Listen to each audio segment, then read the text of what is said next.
siang hari ini saya selaku Kapolda Sulawesi Utara akan menyampaikan press release terkait dugaan tindak pidana cabul atau persetubuhan terhadap anak. Di sini saya didampingi oleh stakeholder ataupun pihak-pihak yang terkait ya. Di sini ada Ibu Dr. Kartika Thanos, beliau adalah Ketua Unit Pelayanan Teknis Daerah Pemberdayaan Perlindungan Perempuan dan Anak. Kemudian kami juga didampingi oleh tim dokter dari Rumah Sakit Prof. Kando. Seperti kalian bisa lihat, rekan-rekan lihat, kami juga didampingi oleh psikolog dari Rumah Sakit Prof. Kando juga, sehingga nanti beliau juga akan turut memberikan keterangan, sehingga keterangan-keterangan yang kami sampaikan ini adalah keterangan-keterangan yang valid dan disampaikan oleh pihak yang berkompeten ya. Diharapkan tidak menjadi blunder nantinya di luar. Di sini juga ada Kapolres Kota Manado dan pejabat lainnya. Hari ini kita akan menyampaikan perkembangan kasus dugaan tindak pidana atau percabulan atau persetubuhan terhadap anak dengan korban inisial CT serta perkembangan kondisi psikis kesehatan terakhir korban. Bahwa Polda Sulawesi Utara dalam hal ini Polresta Manado telah melakukan penanganan perkara yang didasarkan LPB nomor 2325 Romawi 12 2021 SPKT Resta Manado Polda Sulu tanggal 28 Desember tahun 2021 pukul 23 WITA. TKP diperkirakan terjadi di Kelurahan Malenden, lingkungan 1, Kecamatan Pala 2, Kota Manado. Inisialnya tadi sudah kami sebutkan, CT usianya 10 tahun. Tersangka dalam proses penyelidikan yang intensif oleh penyidik. Pasal yang disangkakan adalah pasal 81 dan pasal 82 ayat 1 Undang-Undang Republik Indonesia nomor 17 tahun 2016 tentang penetapan peraturan pemerintah pengganti Undang-Undang nomor 1 tahun 2016 tentang perubahan kedua atas Undang-Undang Republik Indonesia nomor 23 tahun 2002 tentang perlindungan anak. Fakta-fakta yang diperoleh oleh penyidik sebagai berikut. Perkara dugaan perbuatan cabul atau persetubuhan terhadap anak yang terjadi sekira awal bulan Desember tahun 2021 di Kecamatan Malenden, Kota Manado dilaporkan ke Polresta Manado pada tanggal 28 Desember tahun 2021. Perkara dugaan perbuatan cabul atau persetubuhan terhadap anak bermula dari korban di awal bulan Desember tahun 2021 mengalami pendarahan pada alat kelaminnya. Pada awalnya, ibu korban menduga bahwa korban sedang mengalami menstruasi. Namun setelah beberapa hari berlangsung, pendarahan tidak kunjung berhenti dan kondisi anak tersebut semakin banyak pendarahannya. Sehingga ibu korban membawa ke rumah sakit atau ke dokter umum, akan tetapi kondisi anak juga tidak kunjung membaik. Sehingga orang tuanya membawa yang bersangkutan ke rumah sakit Walter Monginsidi pada tanggal 28 Desember 2021 pada saat siang hari. Dan dari rekomendasi dokter rumah sakit Walter Monginsidi itulah yang menyarankan agar korban dirujuk ke rumah sakit Prof. Kando dan agar ibu korban melaporkan kejadian tersebut sebagai perbuatan cabul atau persetubuhan ke pihak kepolisian. Kemudian pada tanggal 28 tahun 2021 pukul 23.00 WITA, ibu korban datang sendirian dan melaporkan hal tersebut kepada Polresta Manado dikarenakan korban telah dirawat di ruang intensif rumah sakit Prof. Kando. Maka prioritas utama penyidik saat itu adalah pemulihan dan penyelamatan korban agar cepat sehat dengan berkoordinasi aktif dan intensif dengan pihak dokter rumah sakit Prof. Kando, juga UPTD P3A ya, atau Unit Pelayanan Teknis Daerah Provinsi Sulut.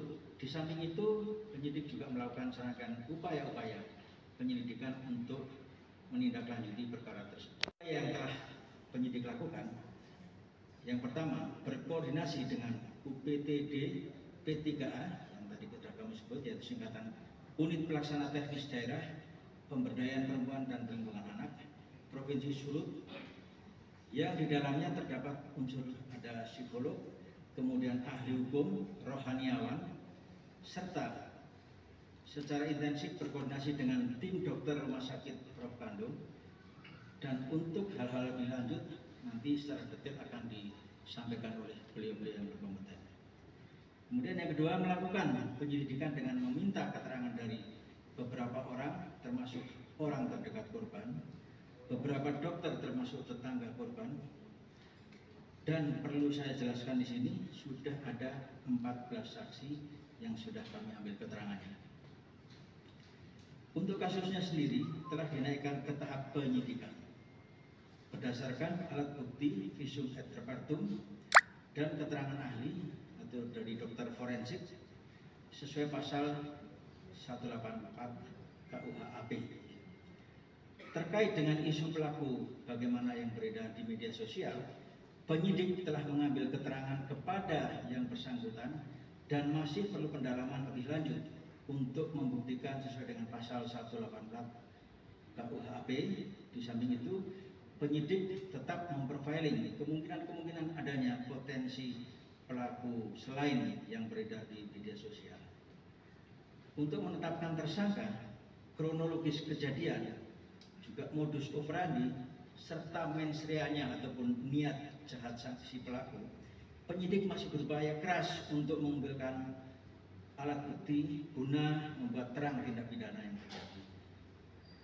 Kemudian nanti akan disampaikan oleh wartawan sekalian. Baiklah, kami dari pemerintah Provinsi Sulawesi Utara melalui Dinas Pemberdayaan Perempuan dan Perlindungan Anak Sulawesi Utara, di bawahnya juga kami ada UPTD Perlindungan Perempuan dan Anak, akan membacakan kronologis bagaimana pendampingan yang sudah diberikan pemerintah Provinsi Sulawesi. Tentunya pada tanggal 28 Desember 2021, Polresta Manado memberi informasi kepada UPTD PPA Provinsi Sulawesi Utara bahwa telah dilaporkan oleh ibu kandung kasus kekerasan seksual pada anak yang menyebabkan anak dirujuk di Rumah Sakit Kandung Malalayang dalam keadaan tidak sadar dengan perdarahan di vagina karena robekan di vagina.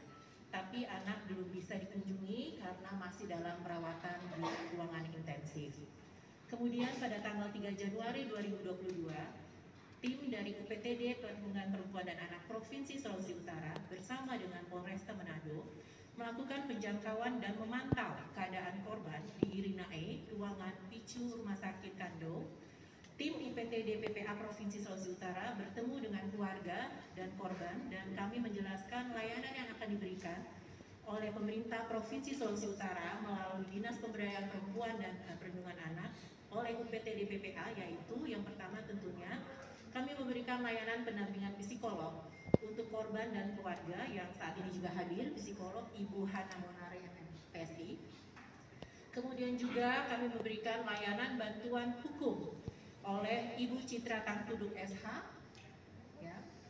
Dan juga kami berkoordinasi dengan Dinas Kesehatan Provinsi Sulawesi Utara dan pihak rumah sakit untuk status BPJS dari korban tersebut. Kemudian juga kami berkoordinasi dengan Dinas Pendidikan Kota Manado untuk kelanjutan daripada pendidikan korban tersebut. Pada tanggal 4 Januari 2022, psikolog sudah mengunjungi korban. Kondisi korban masih dalam keadaan kritis saat itu dan belum memungkinkan untuk dilakukan asesmen daripada psikolog klinis kami. Kemudian pada tanggal 5 Januari 2022, UPTD PPA berkoordinasi dengan Dinas Kesehatan Provinsi Sulawesi Utara, dalam hal ini Kepala Seksi, Dr. Cika, terkait BPJS daripada korban.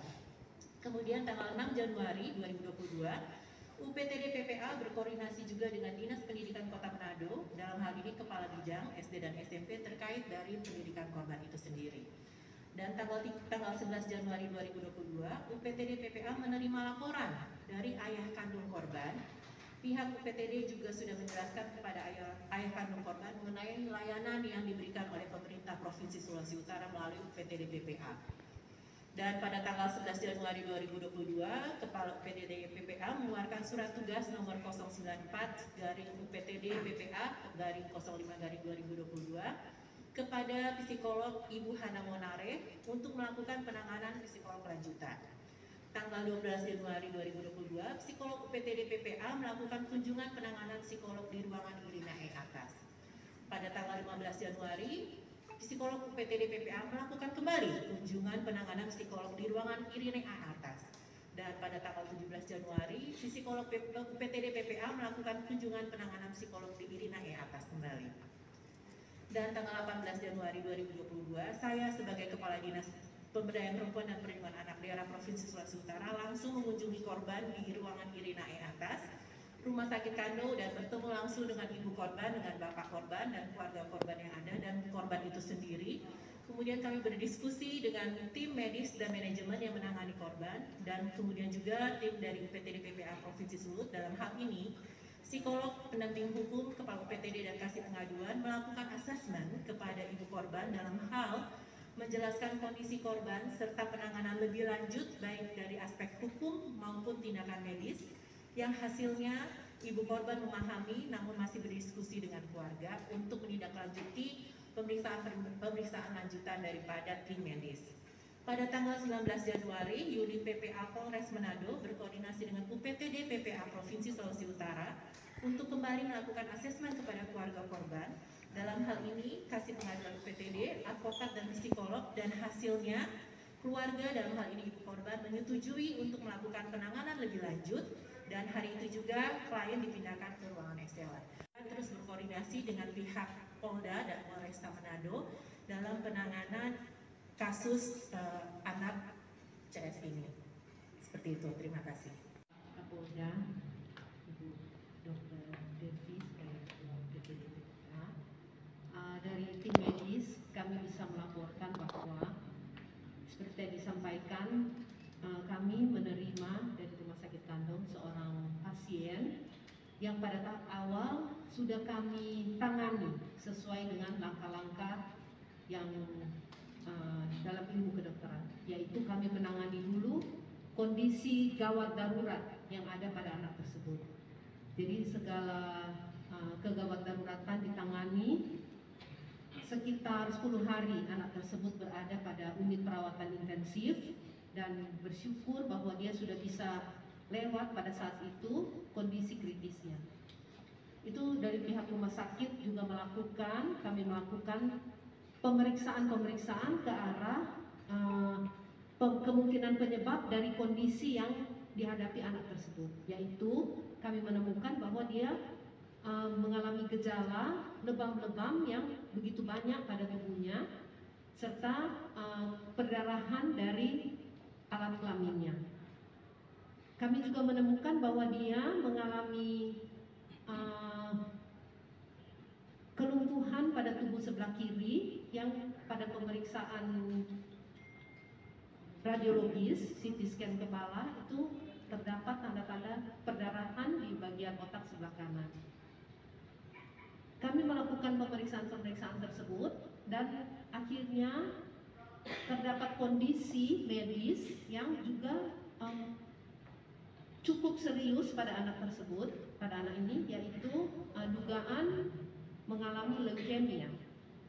Kami sempat mengalami hambatan dalam pemeriksaan lebih lanjut karena dapat dipahami kondisi anak dan kondisi keluarga tentu mengalami hal yang seperti ini, ada beban psikologis pasti, dan itu bisa dipahami. Ibu keluarga sempat menolak tindakan pemeriksaan, itu yang menghambat.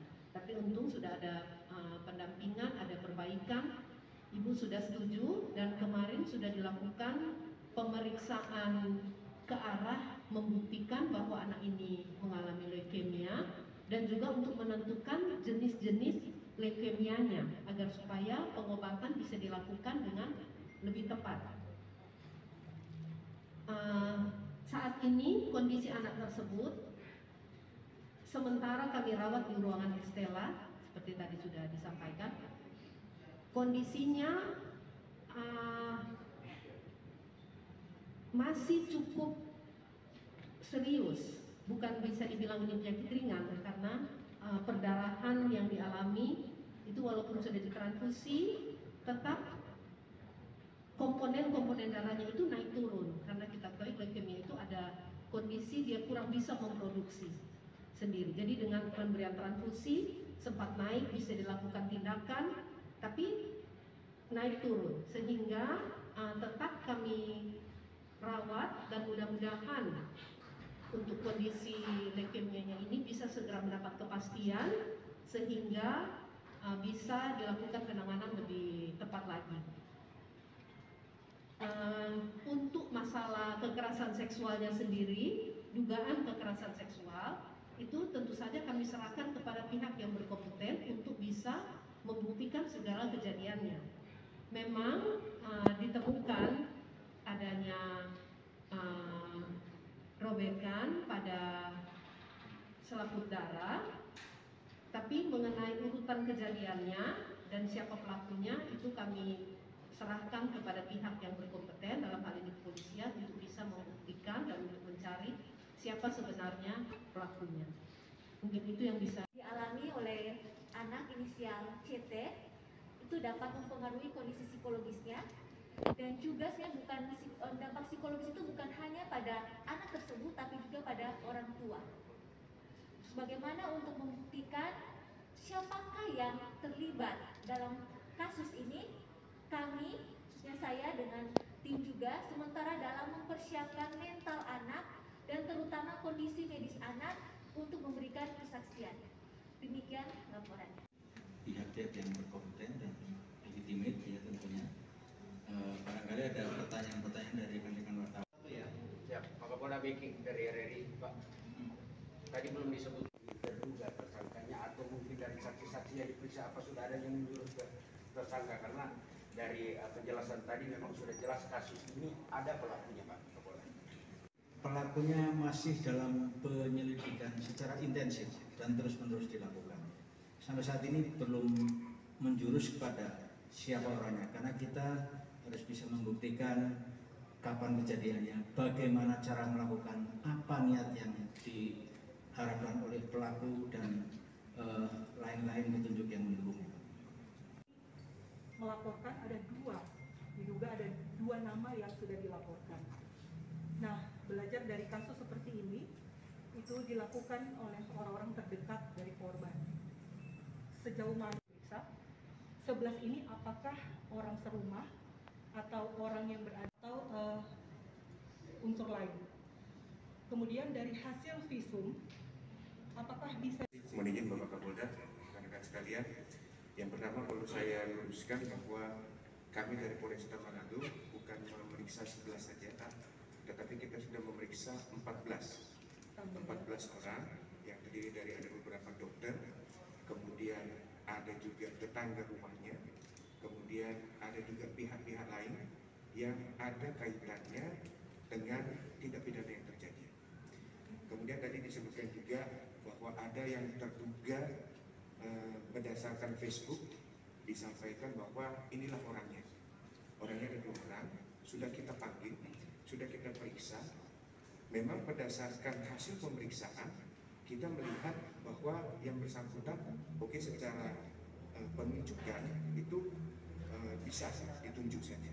Tetapi berdasarkan memenuhi alat bukti di 184 KUHP itu kan saksi itu dia harus juga kita mengetahui dalam niatnya apa, mens reanya apa niat jahatnya, kemudian bagaimana cara dia melakukan, kemudian tujuannya untuk apa, lokus deliktinya di mana, sehingga kronologis yang lengkap inilah yang kita sudah lakukan. Profiling terhadap calon terduga tersangka yang lain juga kita sudah lakukan, sehingga untuk 2 orang tersebut yang sudah diisukan sebagai terduga, kita sudah lakukan pemanggilan sampai 2 kali. Mereka juga sifatnya kooperatif, sehingga kita dalam rangka pendalaman materi dan pemenuhan anak bukti yang tadi saya sudah sampaikan dan sudah dijelaskan oleh Pak Kapolda, kita bukan lagi penyelidikan, tetapi sudah di proses penyidikan. Ada teknik-teknik lain yang sudah kita sampaikan, tetapi di dalam forum ini, dalam rangka penyidikan, belum bisa kami sampaikan karena itu adalah teknik penyidik dalam rangka membuktikan peran dari yang akan kita jadikan terduga tersangka. Terus upaya-upaya yang tadi Ibu sampaikan, apa yang sudah dilakukan oleh Polri tidak bekerja sendiri, kami dibantu oleh pihak kepala dinas, kami dibantu oleh dari psikolog, dan berbagai macam informasi yang diberikan kepada kami tetap kami tampung, dan itu kami jadikan sebagai informasi yang berharga untuk membuktikan secepatnya siapa, dan kita berikan kepastian hukum kepada mereka. Demikian. Banyak vertinya, orang yang sering ketemu, temannya, orang temannya, pegurunya. Makanya semua kemungkinan itu kita kita tampung, kita jadikan itu sebagai informasi yang berharga. Betul ya? Terima kasih. Tetap semangat.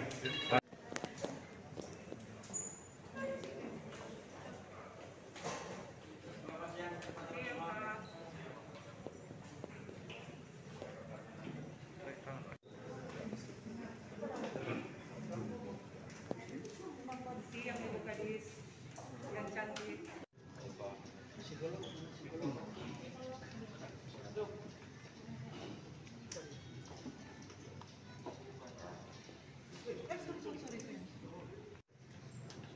Boleh di bagian belakang Pak Kapolda juga sudah ini bisa dapat semua.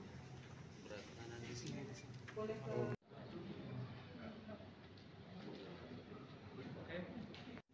pihak-pihak yang berkompeten dan legitimate ya tentunya. Barangkali ada pertanyaan-pertanyaan dari rekan-rekan wartawan. Ya, Pak Kapolda backing dari RRI, Pak. Tadi belum disebut terduga tersangkanya atau mungkin dari saksi-saksi yang diperiksa apa sudah ada yang menjurus ke tersangka, karena dari penjelasan tadi memang sudah jelas kasus ini ada pelakunya, Pak Kapolda.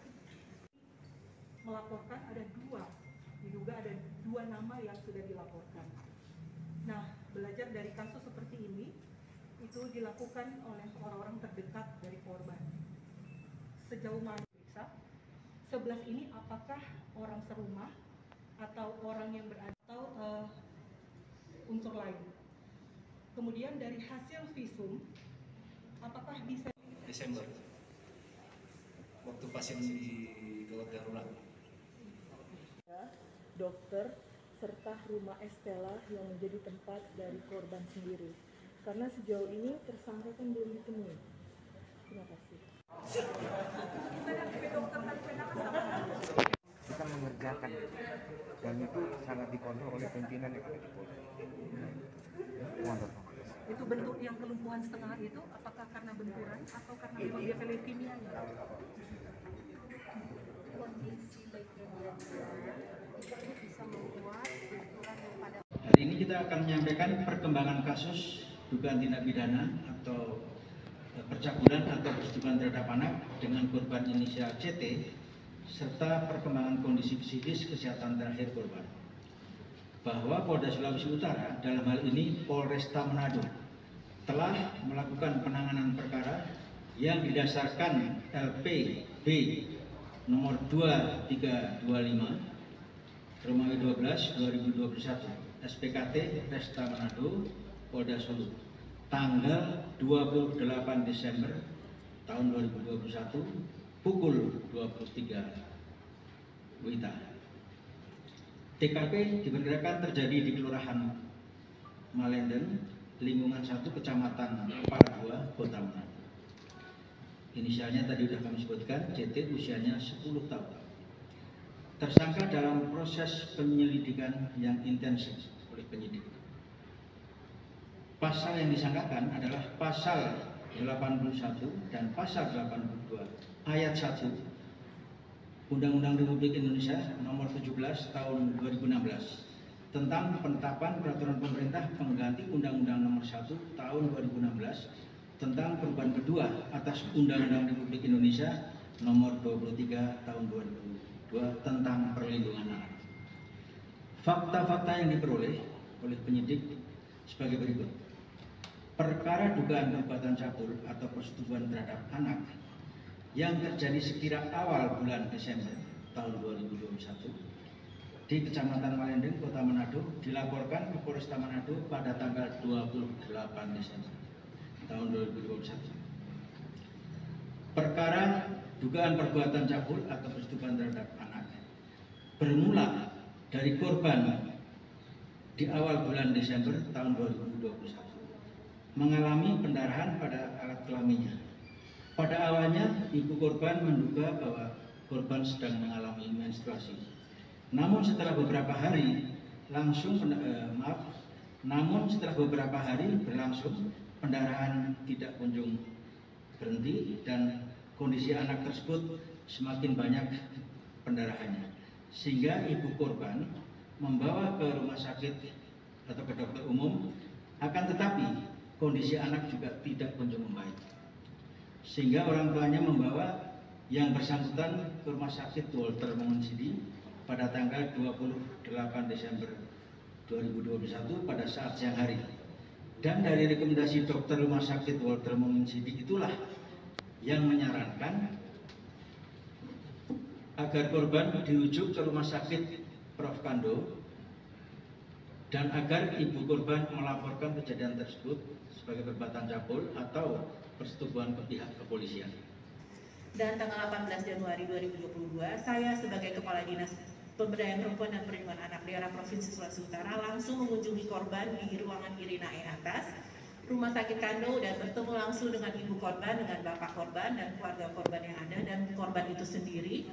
Kemudian kami berdiskusi dengan tim medis dan manajemen yang menangani korban dan kemudian juga tim dari UPTD PPA Provinsi Sulut. Dalam hal ini psikolog pendamping hukum Kepala UPTD dan Kasih Pengaduan melakukan asesmen kepada ibu korban dalam hal menjelaskan kondisi korban serta penanganan lebih lanjut baik dari aspek hukum maupun tindakan medis yang hasilnya ibu korban memahami namun masih berdiskusi dengan keluarga untuk menindaklanjuti pemeriksaan lanjutan daripada tim medis. Pada tanggal 19 Januari, Unit PPA Polres Manado berkoordinasi dengan UPTD PPA Provinsi Sulawesi Utara untuk kembali melakukan asesmen kepada keluarga korban. Dalam hal ini, Kasih Pengaduan UPTD, advokat dan psikolog, dan hasilnya keluarga dalam hal ini ibu korban menyetujui untuk melakukan penanganan lebih lanjut dan hari itu juga klien dipindahkan ke ruangan Estella.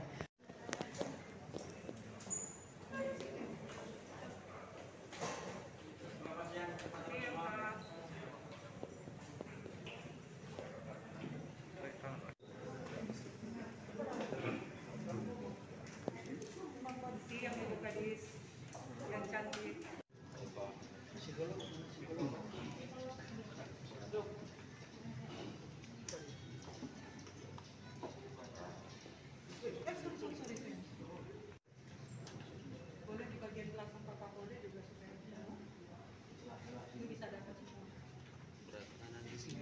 Boleh ke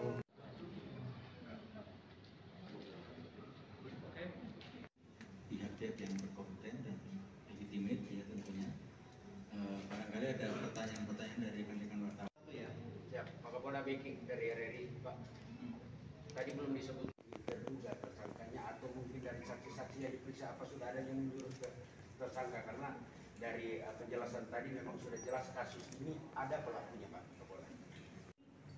melaporkan diduga ada dua nama yang sudah dilaporkan. Nah, belajar dari kasus seperti ini, itu dilakukan oleh orang-orang terdekat dari korban. Sejauh mana periksa, 11 ini apakah orang serumah atau orang yang berada atau unsur lain. Kemudian dari hasil visum, apakah bisa Desember waktu pasien di gawat darurat. dokter serta rumah Estella yang menjadi tempat dari korban sendiri, karena sejauh ini tersangka kan belum ditemui. Terima kasih. Kita mengerjakan dan itu sangat dikontrol oleh pimpinan yang ada di Polda. Wonderful. Itu bentuk yang kelumpuhan setengah itu apakah karena benturan atau karena memang dia leukemia? Kondisi leukemia itu bisa membuat benturan yang ini kita akan menyampaikan perkembangan kasus dugaan tindak pidana atau percabulan atau persetubuhan terhadap anak dengan korban inisial CT serta perkembangan kondisi psikis kesehatan terakhir korban.